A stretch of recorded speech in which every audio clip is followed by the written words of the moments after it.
Charlie Kirk, welcome to the program. I am honored to be here. Thank you so much. So you have a new book called The Mega Doctrine, The Only Ideas That Will Win the Future. And I want to talk about what ideas will win the future. But before we get to that, I'd like to really help our audience understand what's really the greatest enemy to America's future.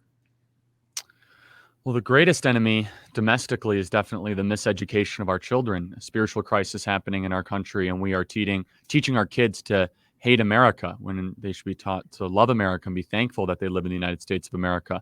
And so if you have a country where generation after generation, just a little less, they appreciate where they came from, they don't appreciate where they came from, they do not love the country that they live in, then that country will cease to exist. It's actually a pretty logical equation to play out that if every generation, one after the other, is less grateful than the generation that came before them, then they will turn the table over and destroy the civilization and this gift that we have been given. And so it's a huge problem. I mean, young people are being taught bitterness about the United States of America.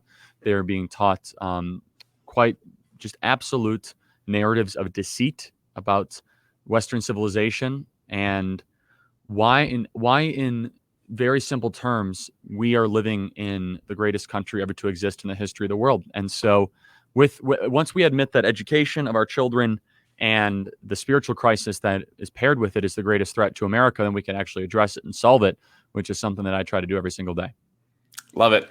I couldn't agree more. I was actually talking to a guy earlier today who was grew up in the UK in a Muslim family, would consider himself radicalized in the UK, and ended up finding Jesus and is now, using his life to talk to people about that. And I told him, I said, I understand to some degree his story and some of the hate that he grew up with. But what confuses, I think, a lot of people, especially on the right, is when we see people on the left who oftentimes are white, middle-class, suburban kids that grow up hating the country that they live in.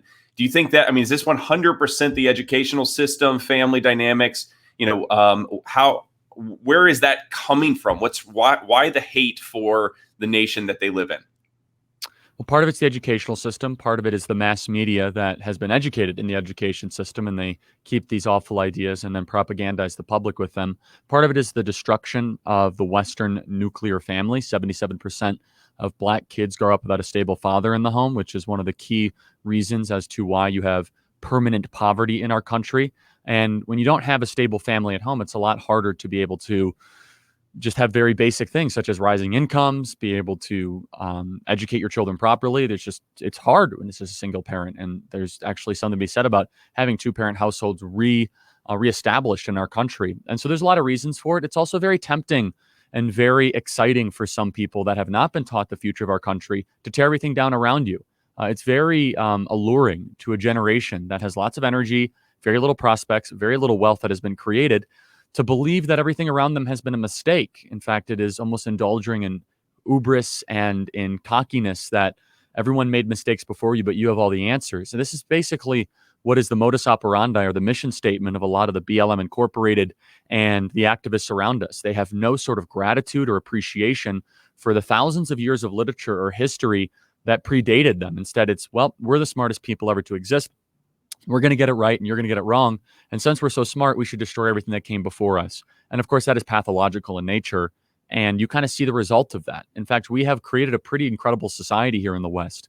And we're doing a remarkable job of destroying it through our own, not through foreign influences. It will be one of the first times that a civilization actually crumbles. And Rome went through a similar cycle, but it wasn't even close to being as ethical or as moral of a civilization as America, where it's not a foreign enemy that is going to overtake us. It'll be civilizational suicide if we do fall. First of all, I love your passion for history. I share that, and I think that that's part of the problem is a lot of people just don't take the time to learn about the past and these things. One of the things that I say a lot is that, you see within, whether it's Darwinianism and then later in Marxism, this idea of that basically that it's progress that brings perfection. And we have this temptation to think that if we just go a little further each time, and so gender needs to be pushed a little further, and sexuality needs to be pushed a little bit further, and politics need to be pushed a little bit further, and eventually there's a cliff that you run over, and it leads to this demise that you're talking about.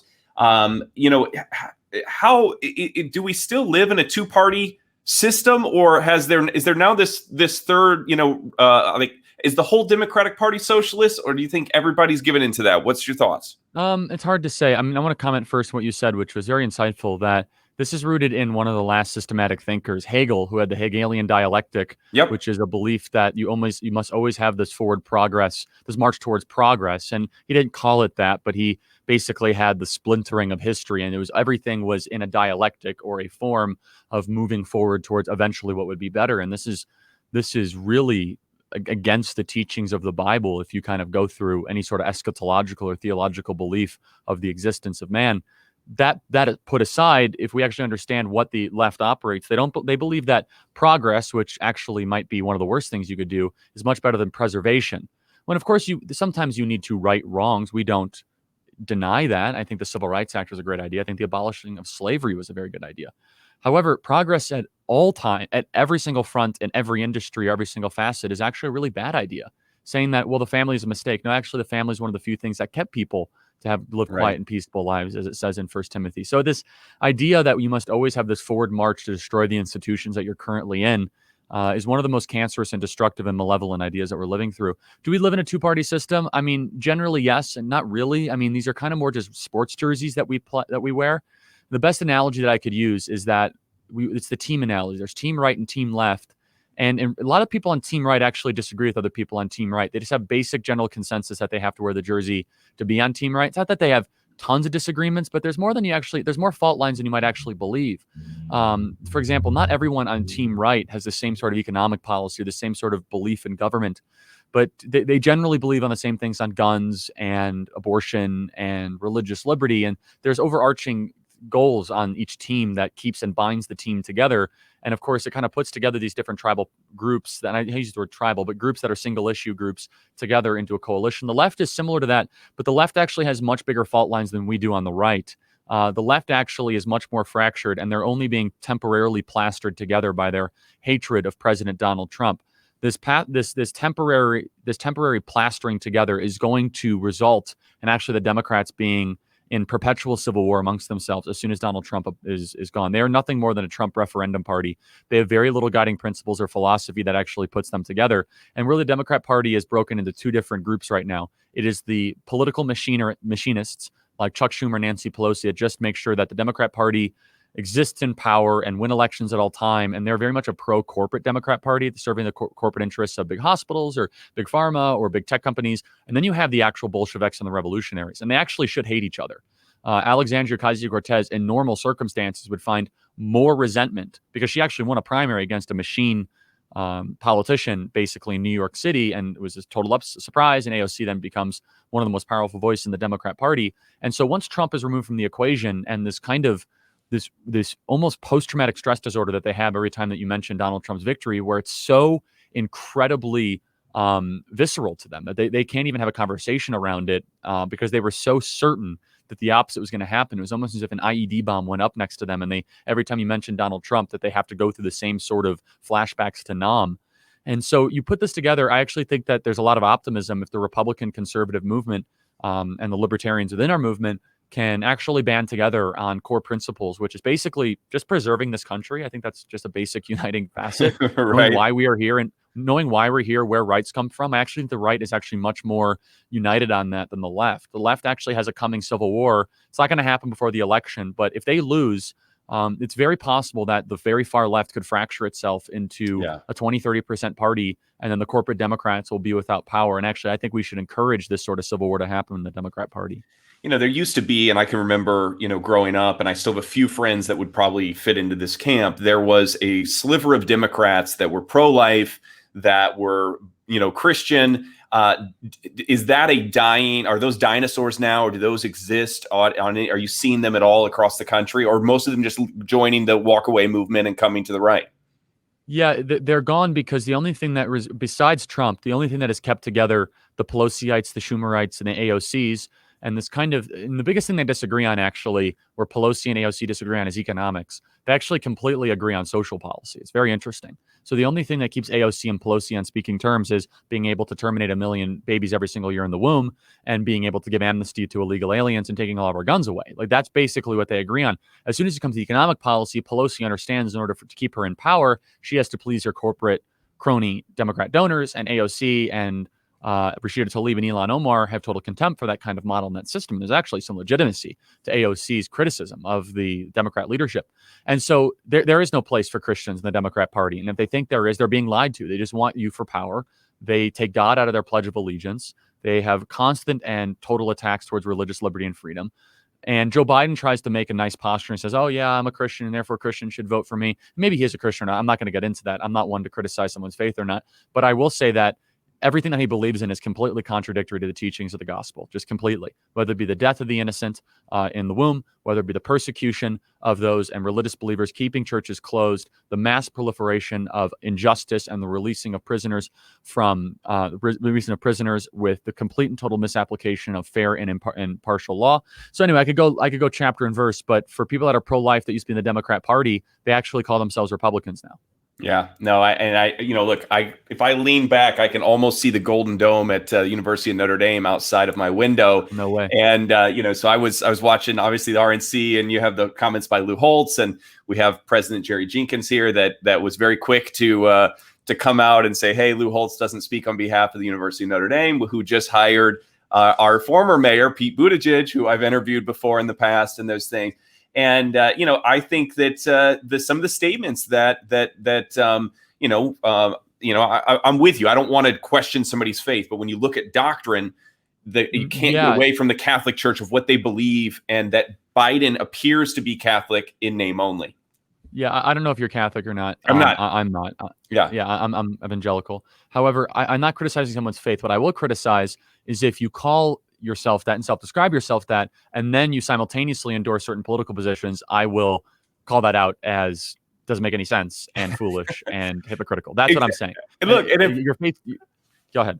Well, I was just if somebody comes to me and says, "Hey, I'm Nietzschean," I don't have any judgment for them. That means you're a nihilist, right? You believe in nothing. I don't have any judgment for them if they have their just crazy morals or whatever. But the moment somebody says, "I'm a Christian," and this is what I live by, but yet their list of doctrinal points doesn't line up anything to do, with Scripture, that's where I start getting concerned. And I think that there is a right to speak out about it. Yeah, totally and completely. And I find it very hard, and I've let's just say caused plenty of chaos in Christian circles by saying this, how any Christian could vote Democrat. I think it's completely antithetical to the gospel of Jesus Christ.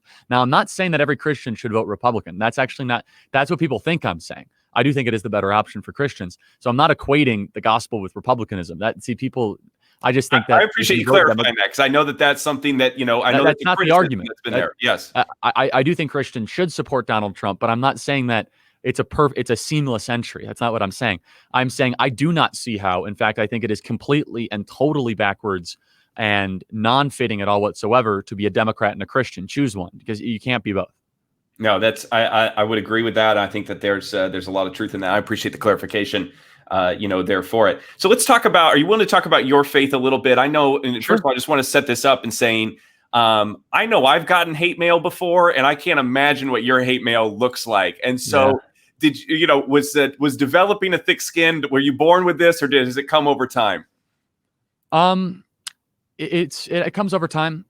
I actually have deleted all my social media apps from my phone. I have a great team that manages it all for me, which actually helps a lot. So when people are angrily tweeting at me, they think I'm going to see it, and I just won't. So that's actually kind of satisfying.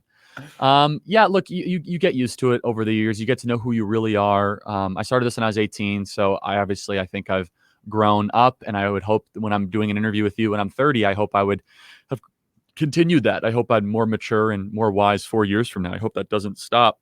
But yeah, look, I mean, when you are in the position that I'm in and you take the stances that I take, which allows me to be in the position that I'm in, you make a couple enemies here and there, but it doesn't bother me. It's just part of the process. So I'm sure you've had people criticize your faith, question your faith, all of these things. How did you come to faith, and why is your faith important to you in your life? Yeah, I mean, it's the most important thing in my life. And yes, I've had plenty of people criticize me for that, and they have a right to do that, and I'll pray for them. And that's basically between me and my creator. But look, I've been a Christian basically my whole life. I went to Christian school, third, fourth, and fifth grade.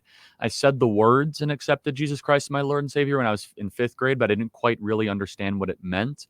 And now, mind you, it means more this year than it did last year. It means more this year than it did when I was 20. So it's almost a gift that grows sweeter with time. The more I read, the more I live, and the more it actually, I completely am able to admit I'm a total absolute sinner and I fall short from the grace of God. And I'm not trying to say I'm a better person than anyone else. And I this is something that bothers me sometimes in Christian circles, is kind of waving the flag of like, I'm the good person club. Like, that's not, I'm saved. And I think we have to get back to kind of what being saved means. Right. It means that I was drowning in an ocean. I happened to get picked up by a lifeboat. And that's about it. It's not that I earned it or I swam better than anyone else. And I think that maybe I don't do a good enough job of articulating that. It's a confluence of those things. And so yeah, look, when you live in the world that I live in, and you get attacked all the time and you have to come up to a certain standard, you realize that you're really not enough, even close to it. And you have to actually have complete and total surrender to God through his son, Jesus Christ, who is equal God, part of the trihead of God.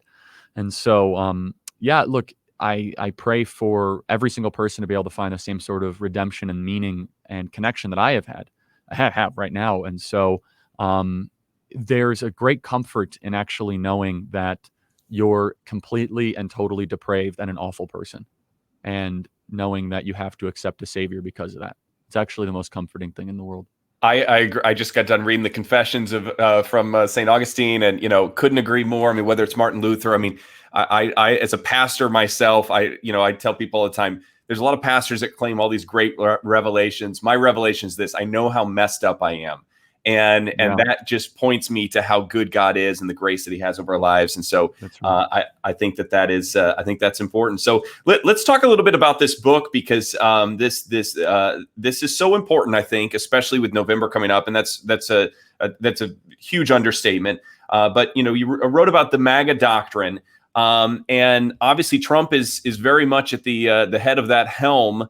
But I think that in some ways the MAGA doctrine is bigger than Trump. This isn't just a one-term thing. I think that there are things in here that we need to get back to. Would you agree to that? That it's bigger than Trump? Oh, no doubt. Yeah, look, and that's partly why I wrote the book. I wrote the book for a couple different reasons. First of all, I grew very tired of having people that have never met the president criticize the president professionally on television. Like, you don't know him, just you've never met him. Stop telling me he's an awful person, okay? Because someone told you that.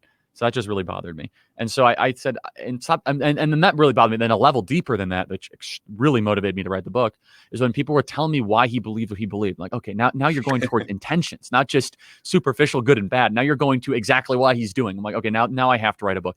And so I wrote about the president's biography. I wrote about all of those sorts of things, but more than that, I wrote about the worldview that he was trying to bring into office. And I think there's a lot of wisdom behind it. And I think as time goes on, it's actually more and more people are given permission now to talk about it, especially in like institutional conservative circles, such as maybe it wasn't a good thing for us to just ship over 20 million jobs to China over 10 years. Maybe that did have some victims, and they are victims. Maybe we should make vitamin C in our country. Maybe we should make Tylenol in our country. Maybe it's a good thing that we're making steel again. Like, just really basic things that Trump said instinctively that we are not supposed to say because the corporate class, that was like speech that was policed through the speech Yep. police in DC. And if you dare said it, you would kind of just get cast off on an island. So you go crazy radical. Of course, we're going to keep on shipping jobs off seas and enjoy all the plastic you're getting from China. And so Trump did this. And also, I mean, look, I'm a conservative and a Trump supporter, and I'm a Republican after those things. I vote Republican because that's I think the best option out of all of them. But one thing I completely disagree with in Republican circles is the approach to foreign policy. And I think President Trump's been phenomenal in this regard, which he's been unafraid to eliminate singular entities that pose harm to U.S. allies and our interests. But for the first time in my lifetime, we're not getting into new wars. I was born in 1993, and every single president since I've been born has got us into new conflicts, whether it be Bill Clinton in Kosovo, whether it be H.W. Bush right before I was born in the Persian Gulf War, George W. Bush obviously in Iraq and Afghanistan, Barack Obama continuing the war in Afghanistan, and also starting new conflicts in both Libya and Syria. President Trump actually has less geopolitical conflicts at the end of his first term than the beginning of his term. And I think that's really interesting. It's the exact opposite of kind of the stereotype that the media puts towards him. They make it seem as if he's some sort of saber-rattling warmonger. I mean, he brought forth peace between the UAE and Israel. That's a pretty incredible accomplishment. He's withdrawing troops from Afghanistan, and he's actually trying to broker peace within the Middle East. So I think that's, for me, I am an endless war critic. I think that the more we have occupied these foreign countries, it's actually bad for us. It's bad for our middle class. And it's really bad for the country we're occupying, actually. I mean, it's bad for how they view America. It's bad for them to get back on their feet. It's bad for them to be self-reliant and self-sustainable. It's a version of failed international colonialism that I think is just so incredibly dated. And if it might serve some corporate interest, but it doesn't serve the interest of our country. And so I wrote this book because I actually think there's 5 or 6 really big takeaways from the presidency, whether he wins or loses, that I want to see implemented in the Republican Party in the future. And I articulated them in the book. One of them is that Republicans should be unafraid to try to represent all Americans. Despite the stereotype, President Trump delivered more for Black America, despite him getting very few votes from Black America. I think the Republicans have done an awful job of going into the urban communities and inner city America and talking to Black people and saying, hey, we actually represent your viewpoint too, and here's why, and here's 5 things we stand for. And you might disagree with them, but at least we're talking to you. President Trump spoke at more Black churches in the last 30 days of his campaign than any Republican candidate did in the last 30 years. Wow. And I think that's actually a really cool learning lesson. And so then the other thing is, of course, kind of the anti-hawkishness of our foreign policy, where we don't have to occupy every single country on the planet, and actually brings forth more conflict than peace. The restoration of the middle class, I think, is a really big thing. And then the other thing, which is really interesting, and this is where I kind of disagree with Christians. Not only do I disagree, that's a nice way to put it. The Christians are so critical of Trump. I say, you understand he's the most socially conservative president when it comes to religious liberty and life that we've ever had. I mean, George W. Bush, who was a Christian, was afraid to talk about the life issue, never talked to the March for Life, never cut Planned Parenthood funding, and we had got John Roberts out of it. So didn't repeal the Johnson Amendment, all those, list goes on. All those things. Yeah. And so President Trump, and I get that it can be perplexing for certain Christians, and they're like, oh, I don't get it. Like, okay, let me show you a little bit of rope here. I get it, that the 3 times married, twice divorced, former billionaire playboy from New York fighting for life might be confusing to you. Just go reread Samson in the Bible, and then we could talk about this. I mean, God can use people at all times. We're all sinners. We all fall short of the glory of God, all of us. And that's why I don't like getting into this competition of you're a better person, you're a worse person. I mean, minus if you're an indicted criminal, I think that's something different. But I mean, I think that President Trump and this whole thing, like, oh, he's such a bad person. Like, hold on a second. He's done more to try to save the life of the innocent. He's actually fighting for our country, which I think is so refreshing. So anyway, I actually think that the Republican Party becoming a more socially conservative party is actually how we're going to win. It's the absolute opposite of what the intelligentsia will tell you. They say, oh, get away from social issues. We're going to be socially liberal and fiscally conservative. And just ask President Romney how that one worked out. I actually think us being the unapologetically pro-life party is how we're going to win the future politically. And this is the most pro-life generation in American history. And I actually think it puts Catholics on defense. And I know you're not Catholic, but you're right near Notre Dame, which I grew up in the Midwest. I know the significance. I'll get in trouble for this interview either way. It's fine. Yeah, whatever. It's fine. But I'll close the point by saying that it's really, really hard if we became the total pro-life party for any Catholic to go straight up against Catholic accepted dogma and doctrine to be. I mean, that's really hard to say, like, oh yeah, I'm going to vote for choice. I'm like, that's your church disagrees with that. And I think that's something that the Catholic Church deserves to be praised for, about how they actually take a definitive stance on life. Not every priest does. Not every local church does as much as others, but I've been to plenty of Catholic churches. My grandma was Catholic growing up, and they did plenty to speak out against abortion. So I actually think we win more votes than lose. I agree. I mean, I think a lot of the abortion clinics that are out there, the sidewalk counselors that are coming to help out at those places and speak to, I feel like 8 out of 10 times it's somebody that has a Catholic background that's there. And so, I mean, that's a huge part. I hope that continues within Catholic doctrine. And for years to come. It's very important. So I know we just got a couple minutes here left. I want to be conscientious of your time. I can extend it another 10 minutes. How about that? Okay, I love it. So okay, I want to talk some more philosophy if we got some time. So I love that you brought up Hegel, and I think that what we have today is you see after Hegel you have Kant, and you have this sort of synthesis of the categorical imperative. Yes. And, you have Kant's ceiling, and basically God's just out there. He's someplace. We can't know him. Yeah. And I see this breakdown. I mean, it's so important, I think. And I geek out on this stuff, and, nobody really wants to pay attention to it. I feel like most days. Now we're having fun. Okay. But, you go back and you don't realize like how 100 years ago of history, in some cases, more, some cases less, how much it's shaped where we're at today. And people don't realize that they're really just the products of some of these past philosophers. Right. Yeah, and I think that's one way that Hegel can actually be helpful. And I want to be very clear. I've never read Hegel, but I understand what he theorized, okay? If anyone says they've read the Phenomenology of Spirit, ask them if they've actually read the Phenomenology of Spirit, okay? I have listened to lectures and I have self-authored essays summarizing Hegel.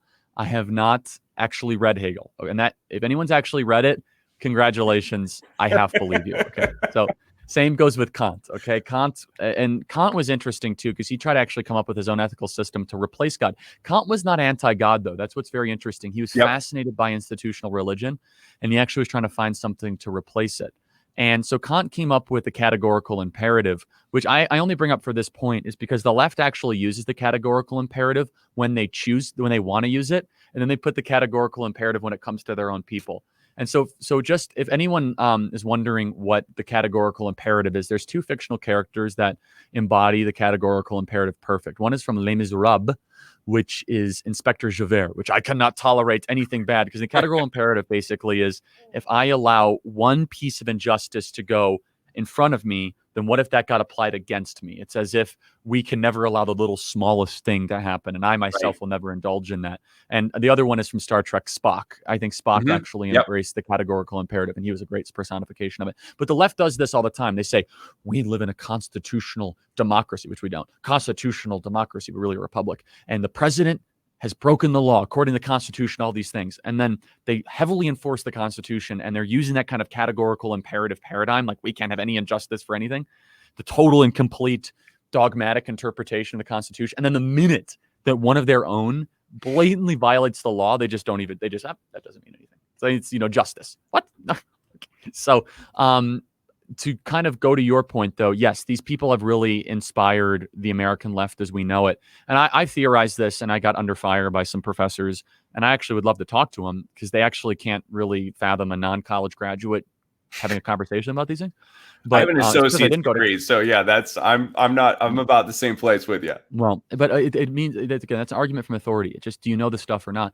I actually draw a direct correlation from Plato to Rousseau to Marx. Yep. And I think those three actually leaned on each other the most. And they all had similarities. They don't believe in private property. They didn't believe in the family. They also believed that through their collective actions, they could create some sort of utopia or philosopher king class.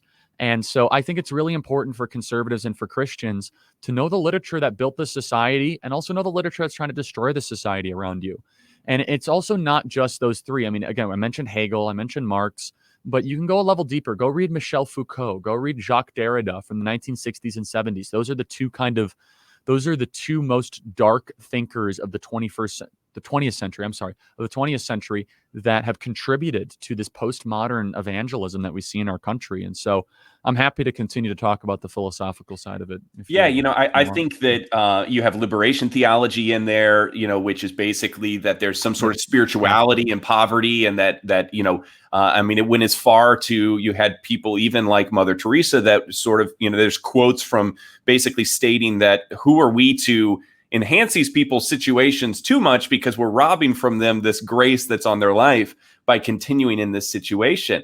And I think that, there's this real just entanglement that's happened between faith, politics, and you would think that we'd want to come back to scripture and actually see what that has to say. But instead, we're leaning on progressive, and liberal, philosophers over the years, rather than actually trying to reestablish some sort of Christian worldview.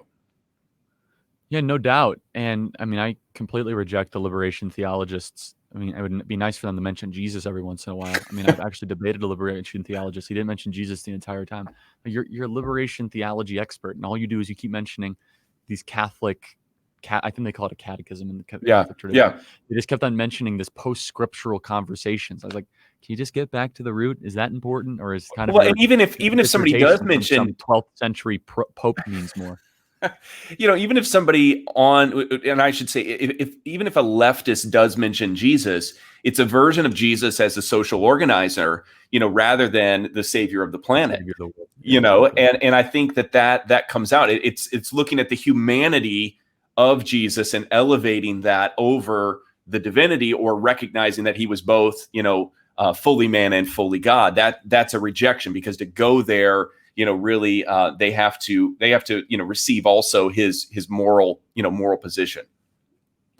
Yeah, and I think it's very interesting, because people on the left, they'll cut and paste, similar to the categorical imperative example. They'll cut and paste the teachings of Christ when it serves them, but when it's the part about protecting the innocent or telling the truth or any of those sorts of things, they want nothing to do with it. And it's very interesting, because these actual teachings go a level deeper than the superficiality of the left. What Christ did civilizationally and geopolitically is he valued people not on their tribal group, but on their direct need to accept God and himself, Jesus Christ, individually. So what does that mean? It's actually a prerequisite on valuing the individual. Go figure that one out. It's not about your tribal group. As Paul says in Philippians, neither slave nor Greek nor free, you're all one under Jesus Christ. Right. That's actually kind of where we get the root of the equality under God. And Paul articulates it there. And so we take these things for granted, right? But prior to Christ, people lived in their tribal group. You lived in either the upper middle class in Jerusalem, or you lived in some sort of tribal group in Capernaum. It's beautifully articulated in the parable of the Good Samaritan. If you're from the wrong side of town, forget about it, right? Right. Those divides predated Christ, and Jesus blew up that whole thing in a good way. And then you build a civilization around those ideas, where people anywhere across the world of any skin color can succeed and have equal application of the law. I don't think we should take that for granted. It's actually a pretty incredible leap forward, all inspired by the teachings of the Bible, by the way. It's not an insignificant accomplishment. In fact, it's one of the greatest political advancements in human history. And I also find people, they say, well, Jesus Christ would want to help the poor. And I agree. This is where the liberation theologists, I think, get really muddy. I think the best way to help the poor has been making sure, have running water and sanitation and medicine and food, that only a market can deliver those things.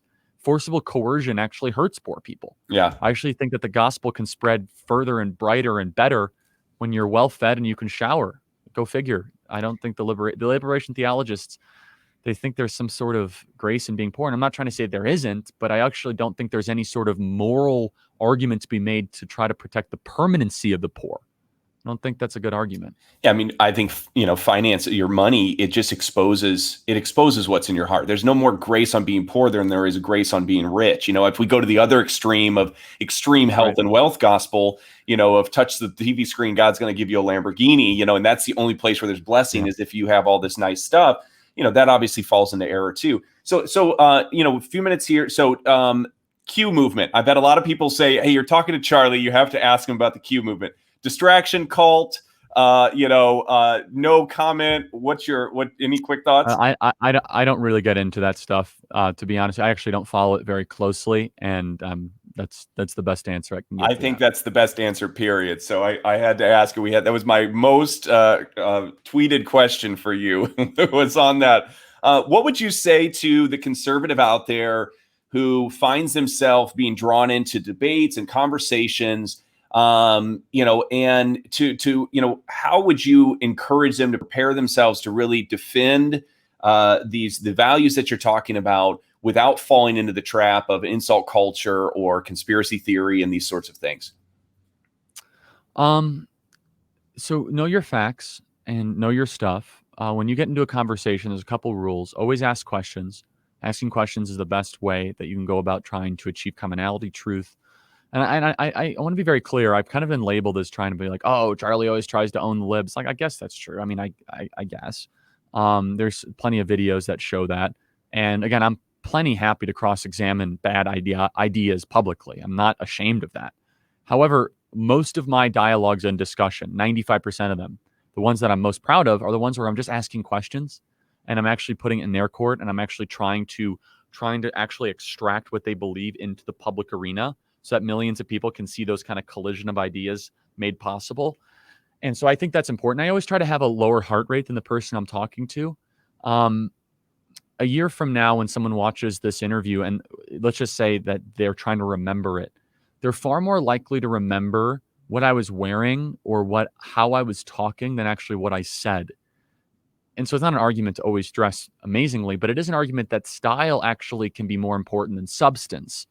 And a lot of times people will judge us on tone and on speed of language and conversation, and a lot less on the actual substance of what we're saying. And that's not to say the substance should be lacking, but also if you're just kind of giving a Benito Mussolini speech as to why Jesus should be king of the world, you're probably going to turn people away, right? And so that's how I encourage it. Know your stuff. There is no replacement to being better informed. There isn't.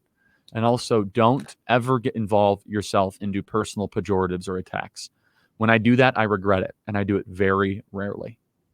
I think that's great advice, and I think that's a great way to end. Charlie, thanks for going off script with me a little bit here. His new book is called The MAGA Doctrine, The Only Ideas That Will Win the Future. Get it wherever books are sold. Thanks, Charlie, for being on the program. Thank you. All right, we'll cut there. Thank you so much for doing that. Really appreciate it. You bet, man. Take care. See you soon. Bye. Bye.